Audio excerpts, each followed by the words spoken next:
Bancada evangélica é um termo que a cada dia mais está corriqueiro nos noticiários políticos do Brasil.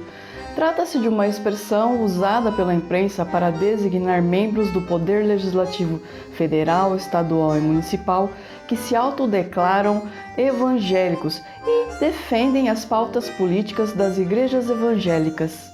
É muito comum que os eleitores confundam a bancada evangélica com um partido político. Por exemplo, atualmente é o PL, que tem associação com essas pautas defendidas pela bancada. Porém, em realidade, eles estão distribuídos por diversos partidos, não formam um partido único. Podem ser de esquerda, centro ou direita. O diferencial é que quando há votações de legislações que interessem a pauta da bancada evangélica, esses políticos, distribuídos por diversos partidos, se unem em um bloco único para votar. E é justamente por esse tipo de movimentação que cada vez mais nós temos que prestar atenção não só no partido político que o candidato representa, mas principalmente na religião que ele pratica e se essa religião influencia na atuação política dele.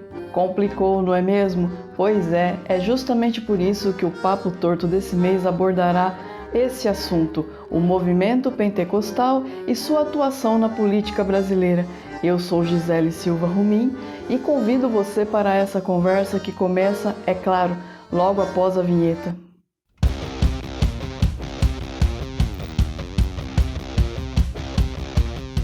O pentecostalismo é um movimento cristão evangélico protestante que acredita que o contato com Deus se dá de modo direto, de modo pessoal, através do batismo pelo Espírito Santo.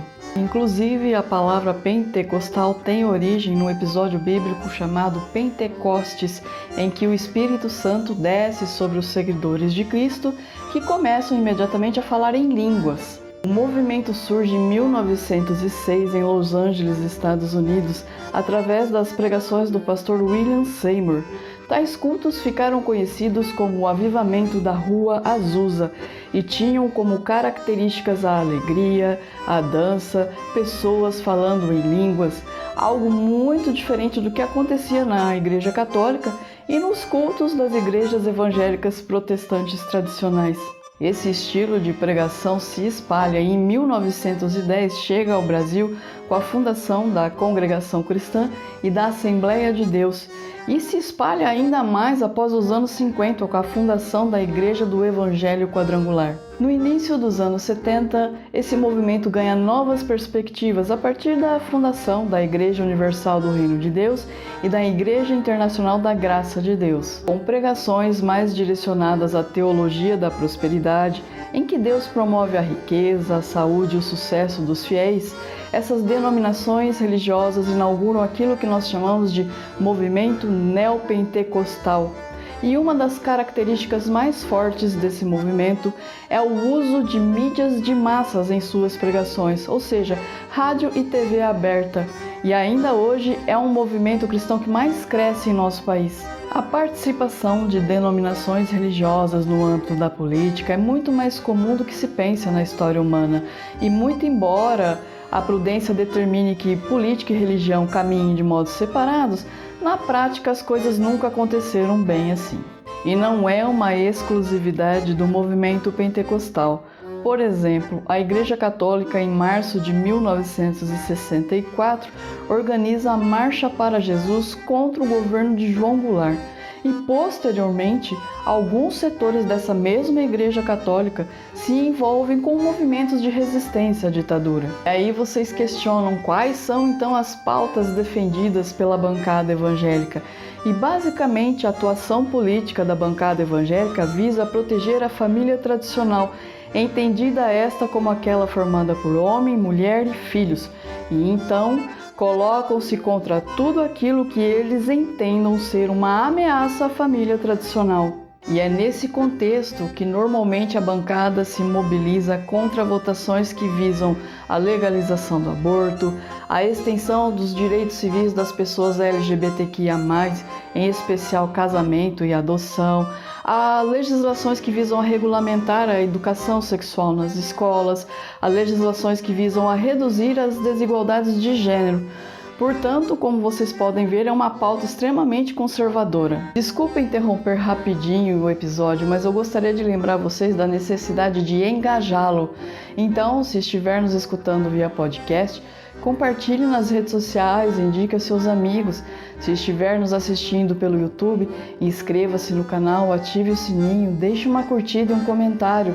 A sua interação é fundamental para que nosso trabalho cresça. Muito embora a pauta política da bancada evangélica seja extremamente conservadora, em muitos outros aspectos eles são hipocritamente liberais.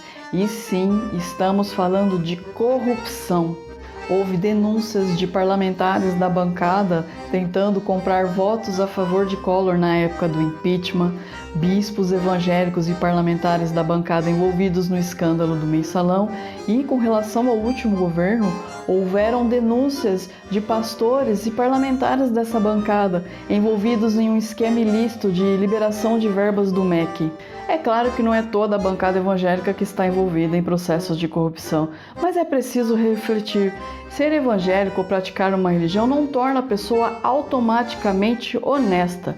É por isso que devemos tomar muito cuidado com o lema evangélico vota em evangélico. Por último, gostaríamos de deixar aqui um alerta, retomando algo que foi falado no início do vídeo.